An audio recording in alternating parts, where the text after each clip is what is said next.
तो मैंने कहा 1000 नाम में पहले 5 नाम माँ के प्रकाशमय स्वरूप का वर्णन करते हैं। किसका वर्णन? प्रकाशमय स्वरूप का। दूसरे 5 नाम उसके विमर्श रूप का वर्णन करता है। छठा 7 से 7वें नाम से 51वां नाम तक उनका स्थूल स्वरूप कैसा है उसका वर्णन होता है। कैसा होता है? स्थूल स्वरूप। उनका स्थूल स्वरूप कैसे स्तन है, कुचोन्नतायै नमः, उन्नत कुचन वाली, उन्नत कुच वाली, स्तन वाली। उनके स्थूल स्वरूप का वर्णन हाथों का, पैरों का, उंगलियों का, नखों का, आंख का, 51वें नाम तक ये वर्णन। ये सब निर्धारित है। आप सोचो कि 1000 नाम लिख दिया होगा, नहीं। 32 अक्षर से ये नाम शुरू होना चाहिए, 33 नहीं होना चाहिए। 1000 नाम का प्रथम अक्षर 32 में पूरा हो जाता है। 32 अक्षरों में 1000 नाम है। कितने? 32। और इतने इतने में ये नाम होना चाहिए, ये भी निर्धारित है, अपने मर्जी से नहीं। ये नाम इसी प्रकार से होना। पहले प्रकाश रूप, फिर विमर्श रूप, 51वें नाम तक स्थूल शरीर का, यानी शरीर के अंग उपांग का वर्णन। किसका वर्णन? अंग उपांग। बोलो, अंग उपांग का वर्णन। बोलो मातेश्वरी भगवती मैया की जय हो। तो अभी 52, 53 और 54वां नाम भगवती जिधर बैठती है ना, उस स्थान का वर्णन है। ये 3 नाम में क्या है? स्थान का वर्णन। और 55 से 63 तक भगवती जी श्रीनगर में विराजती है, उस नगर का वर्णन है। और 64 से 84 तक भगवती को पहले, जब वो सती थी, भगवती पहले क्या थी? सती। और कहाँ जाके गिरी? कुंड में। वो चितग्नि कुंड से उत्पन्न होके जो लीलाएं की, 84 लाख जीव योनियों में भटकने वाली जीव आत्माएं इन लीला को सुन के अपने इस 84 लाख जीव योनि में भटकने के भटकन को समाप्त करके परमानंद को, भगवती के चरण को प्राप्त कर सकें। इसलिए 84 लाख योनियों में भटकने वाले संसारी पापियों की पाप मुक्त होने के लिए 84वां नाम तक का नाम भगवती के चितग्नि कुंड से उत्पन्न होके किए गए लीलाओं के नाम। क्या नाम है? लीलाओं के नाम। क्योंकि कुंड में पड़ गई, वो आपको मालूम पड़ा। किधर पड़ गई? कुंड में। लेकिन उधर से अवतरित होके वह पार्वती के रूप में मैना देवी के कुक्षी में जाके प्रवेश करती है। उसके बाद वो क्या क्या लीला करती है भगवती, वो समस्त लीलाएं कितने नंबर तक है बोलो, देखते हैं। हाँ, अभी ये स्थूल स्वरूप है, मेरा रूप ये स्थूल रूप है, लेकिन इस रूप को लाते हो पद्मावती नाम के रूप को। इस रूप को लाना हो तो आपको पद्मावती पद्मावती पद्मावती रटना पड़ेगा। ये सूक्ष्म रूप है मंत्र। कभी भी मंत्र को मंत्र नहीं बोलना। मंत्र उन देवताओं का सूक्ष्म रूप है, उस रूप का रटन करोगे तो स्थूल रूप आपके सामने प्रकट होगा। समझ रहे हो ना ये बात? तो भगवती के मंत्र स्वरूपी सूक्ष्म रूप की बातें 85, 86, 87, 85, 86 और 87वें नाम इसके मंत्र रूपी सूक्ष्म रूप का वर्णन करते हैं। आज पहला दिन है। मैं कल आपको ये किसने लिखा, उनकी शक्ति क्या, भगवान नारायण स्वयं। इसको बोलने वाले कौन है? भगवान नारायण। बड़ी विशेषता है, देखो। नारायण सहस्र नाम यानी विष्णु सहस्र नाम किसने लिखा देखोगे तो शंकर जी ने। किसने लिखा? शंकर। विष्णु सहस्र नाम किसने लिखा देखो, किसने लिखा? शंकर जी ने। और शंकर सहस्र नाम, शिव सहस्र नाम किसने लिखा देखो? नारायण। शंकर और पार्वती दोनों के सहस्र नाम नारायण ने लिखे, लेकिन नारायण ने ये भगवती के सहस्र नाम को हयग्रीव रूप में लिखा, विष्णु सहस्र नाम को शिव रूप में लिखा, शिव ने ये नारायण के रूप सहस्र नाम को शिव रूप में लिखा। तो ये भगवती की ऐसी लीला है कि नारायण ने ये दोनों के, शिव पार्वती दोनों के सहस्र नाम की मुख से उच्चारित करके जीव को पावन किया। ऐसी भगवती के भगवती का रूप में सूक्ष्म रूप, क्या रूप? सूक्ष्म रूप। 85, 86, 87 मैंने कहा। सूक्ष्म के बाद कुछ है क्या महाराज? सूक्ष्मतर। क्या है? सूक्ष्मतर। सूक्ष्मतर से भी और कुछ है क्या भाई? और भी सूक्ष्म से भी ऊंचा सूक्ष्म, सूक्ष्मतर। सूक्ष्मतर से भी ऊंचा सूक्ष्मतम। क्या? सूक्ष्मतम। हाँ, सीख ले, कहीं मैं पंचों में बोलने काम आएगा, क्योंकि तुम लोगों को तो रट रट के बोलना ही है, और करना क्या है? कुछ रट लेना है अच्छे से, फिर बोल देना है। दुनिया प्रभावित हो ये संचालकों का काम है, दुनिया बदल जाए ये संतों का काम है। सत्य वचन करे गुरुदेव। दुनिया प्रभावित हो जाए कैसे भी मेरे बातों से, तुम इधर हाथ लगा के बोल, तू ही बोल।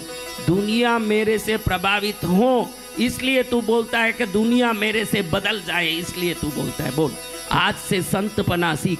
हर बार ये ध्यान रख कि मैं कुछ भी बोलूं उसको सुन के दुनिया बदलनी चाहिए, उनका संस्कार बदलना चाहिए, उनका आचरण बदलना चाहिए। ये जब तू करेगा तो संचालक रूप में संत होगा। जय गुरुदेव। अभी तो यही है कि मैं ऐसे बोलूं कि दुनिया मेरी तारीफ करे। तारीफ के लिए बोले वो संचालक, तारीफ के लिए बोले वो संचालक, और लोग कल्याण के लिए बोले वो संत। फर्क इतना है। बोलिए दयालु गुरुदेव की। 88, 89वां नाम सूक्ष्मतर नाम, भगवती का सूक्ष्मतर स्वरूप का नाम। 90 से 112वें नाम तक सूक्ष्मतम नाम। इन नामों को बोलो ना तो भगवती के अंतस्थल तक वो नाम स्पर्श होता है। अगर आपको भगवती को पकड़ना हो, भगवती के चरण को पाना हो तो हरदम 90 से 112वें नाम तक को रटना चाहिए। ये सूक्ष्मतम नाम है, यानी समुद्र के बराबर समझा देता हूँ। समुद्र के ऊपर तल तक आपको लहरें मिलेगी, मध्य में जाओ तो समुद्री घास मिलेगा, सूक्ष्मतम स्थान में जाओ तो मोती, मूंगा, ये सब रत्न मिलेंगे। वो सूक्ष्मतम, वो अंतस्थल। क्या जगह है? अंतस्थल। समुद्र के एकदम नीचे की जगह, जहाँ उतरोगे वहाँ मूंगा उगता है ना, समुद्री मूंगा। प्रवाल, प्रवाल क्या बोलते हैं? प्रवाल। सी कोरल इंग्लिश में क्या बोलते हैं? सी कोरल। आप सब जानकार तो हो ही बहुत, और क्या जानना। सूक्ष्मतम स्थान, क्या स्थान? सूक्ष्मतम स्थान। सूक्ष्मतम 90 से 112वां नाम अति सूक्ष्मतम नाम है। जब हम ये सब सुनते जाएंगे गुरु मुख से तो हमको तो पड़े पड़े माँ के सूक्ष्मतम स्थान तक पहुंचने का लाभ मिल जाएगा कि नहीं? इसलिए पहले ही बता रहा हूं कि ये नाम इस प्रकार से already planned, designed and verified है। ये नाम पहले से ही प्लान्ड है हयग्रीव नारायण से कि कैसा नाम बनना चाहिए। डिजाइंड है कि 32 अक्षरों में ये नाम बनना चाहिए। वेरीफाइड है कि ये नाम अगस्त्य से लोपा मुद्रा को जाके लोपा मुद्रा से धरती में जाएगा। All are planned, designed and verified है। तो ऐसे नाम को आप सुनने मिल रहा है, और पृथ्वी में पहली बार जो नाम व्याख्या हो रही है उसमें आप बैठे हो पहले श्रोता बन के सुनने। आप सब बैठे हो कि हम पहले श्रोता हैं महाराज। अब 113वें से 131वां, 113 से 131वां, ये अति विशेष। मैंने पहले बोला 85, 86, 87 स्थूल, 88, 89 सूक्ष्म, 90 से 112 सूक्ष्मतम, सूक्ष्मतर। अब 113 से लेके 131 में ये विशेषता है।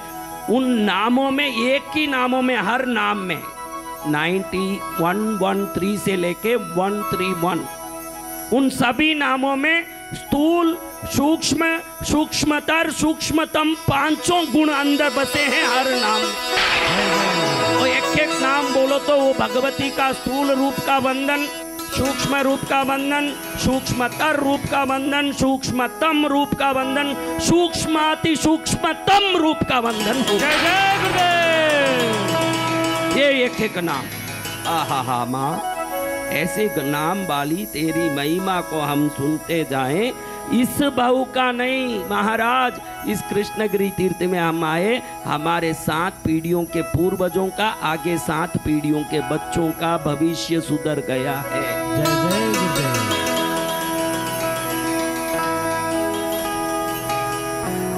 132वां, 33वां, 134वां, ये 3 नाम भगवती। अपन जैसे पशुपति बोलते हैं ना भगवान को, पशुपति क्यों? हम पशु हैं, वो हमारे पति हैं। तो हम जैसे पशु स्वभाव के ऊपर उठी हुई दैविक स्वभाव का वर्णन इन 3 नामों में आता है। हम पशु स्वभाव, वो दैविक स्वभाव। वो स्वभाव क्या? 3 नामों में ये स्वभाव आता है, भगवती के दिव्य स्वभाव। अगर इसका वर्णन सुन लो, 1008 भी सुन लो, साक्षात जगदम्बिका की दिव्य शक्ति का अनुमान हो जाएगा आपके जीवन में कि वो क्या शक्ति वाली है मेरी माँ। और 135वां, अब एक नाम में एक मत का खंडन होता है। कई लोग बोलते हैं ना कि दुनिया क्षण भर में खत्म हो जाती है। पानी का बुलबुला है, कब फूटे क्या भरोसा। पानी का ये क्षणिक मतवादी है। क्या है? वो कहते हैं नश्वर है संसार, कहते हैं ना संसार नश्वर है। जी गुरुदेव। तो ये नाम, एक नाम उसका खंडन करता है। संसार नश्वर उनके लिए है जो भगवती का ध्यान नहीं करते। संसार उनके लिए सदा सुखदायी और शाश्वत है जो भगवती के शरणागत है। ये नाम वो वर्णन करता है। एक ही नाम में वो ताकत है जो क्षणिक मत का खंडन करता है। किस मत का? क्षणिक मत का खंडन करता है। दूसरा 136वां नाम ये बोलता है, आहार मत का खंडन करता है। 136वां नाम किसका खंडन करता है? आहार मत का। कई लोग बोलते हैं ना कि भोजन बगैर नहीं रह सकते। आपने पवाहारी बाबा के बारे में सुना होगा कि भाई जीवन भर श्वास के सहारे जिंदे रहे, न पानी पिया न खाना खाया। 136वां नाम उन आहारवादियों का खंडन करता है। वो कहता है कि भगवती को हृदय में जिसने बैठा लिया, उसको एक बूंद जल की या एक कवल अन्न की जरूरत नहीं है। वो भगवती के सहारे शाश्वत जीवन जी सकता है। ये भगवती का दिव्य नाम वो खंडन, एक मत का खंडन करता है। एक नाम, माँ का नाम ही ले दो तो मिथ्या मतों का खंडन हो जाता है अपने आप। उस नाम में ऐसी शक्तियां हैं। तेरे नाम में ऐसा बरकत है, जो चाहता हूँ वो पाता हूँ। तेरे नाम में ऐसा बरकत है, जो चाहता हूँ वो पाता हूँ। 137वां नाम बौद्ध मत शून्य मत है। बौद्ध मत क्या है? वो शून्य को मानते हैं, भगवती उसका खंडन करती है। जब तक शून्य में दिमाग लगाएगा, मेरी बनाई सृष्टि का सत्य को तो जान नहीं पाएगा। शून्य मत का खंडन 137। कौन सा नंबर? तर्क करने वाले मतों का खंडन। तर्क करे ये नहीं वो नहीं वो। कई लोग तर्क करे कि पात्र के आधार में घी टिका है, कि घी के आधार में पात्र टिका है। तर्क का खंडन करता है 138। कौन सा मत? इतने मतों का खंडन मात्र 1 सहस्र नाम पढ़ने से हो जाता है। कैसा धर्म, कैसा आनंद। और अवयववादी मत का खंडन 139, 140, 141। सत्य काम आदि गुणों से संपन्न धरती है, इस मत का खंडन। चारवाक मत का खंडन 147। द्वैत मत का खंडन 151। 153 से 256 तक भगवती के मुख श्रृंगार का वर्णन है। क्या? मुख श्रृंगार। और 257 से 274 तक जीवों के अधिष्ठान में भगवती स्वयं कैसे प्राण रूप में निवास करती है। आपका जो प्राण निकलता है, प्राण नहीं, भगवती की शक्ति निकल जाती है आपसे, तब आप बेकार हो जाते हो। तो भगवती की शक्ति ही प्राण है, इसका निरूपण इधर उस नामों में आता है। 275 से लेके 999 कहाँ तक? 999 275वें नाम से 999वें नाम तक मंत्र शास्त्र, योग शास्त्र, भक्ति शास्त्र के रहस्य, रोज क्या मनन करना चाहिए, किसका पाठ करना चाहिए, भगवती का कैसी भक्ति करनी चाहिए, क्या उपासना से भगवती मिलती है, ये सभी वर्णन 275 से 999 नाम तक। भक्ति का रहस्य, क्या रहस्य? भक्ति का रहस्य, योग रहस्य, क्या रहस्य? योग रहस्य, मंत्र रहस्य, क्या रहस्य? मंत्र रहस्य, मनन निदित्यासन आदि रहस्य, क्या मनन करें, क्या पाठ करें, क्या आसन करें, क्या निदित्यासन क्या करें, क्या विद्यासन करें, क्या परमासन करें, क्या सुखासन करें या क्या कमलासन करें, सभी विद्या ये 999 नंबर तक चलता है। किस नंबर तक? 999। समझ लो जी गुरुदेव। कैसा कल्याण हो जाएगा। 1000वां नाम क्या है महाराज? अभी हम भगवती की परोक्ष भक्ति कर रहे हैं, प्रत्यक्ष भक्ति नहीं कर रहे हैं। अभी भगवती की मूर्ति की भक्ति कर रहे हो, परोक्ष है भगवती, प्रत्यक्ष नहीं है ना। देखा प्रत्यक्ष आपने? नहीं गुरुदेव। तो भगवती के प्रत्यक्ष दर्शन का फल क्या होता है? भगवती प्रत्यक्ष हो जाती है। ये 275 नंबर से 999 तक जो नाम बताए हैं उसमें कई हुई बातों का फॉलो कर लेते हो, 1000वें नाम में वो प्रकट हो जाती है। तो क्या फल मिलता है? ये 1000वें नाम में वो फल का वर्णन है। 999 तक सीखो। कितना तक सीखना? 999। 1000वें में अगर वो प्रत्यक्ष प्रकट होती है तो क्या फल मिलता है, इसका वर्णन एक ही नाम में दे दिया कि भाई तू आज तक सीखा, अब सीखे हुए का फल प्राप्त। जय गुरुदेव।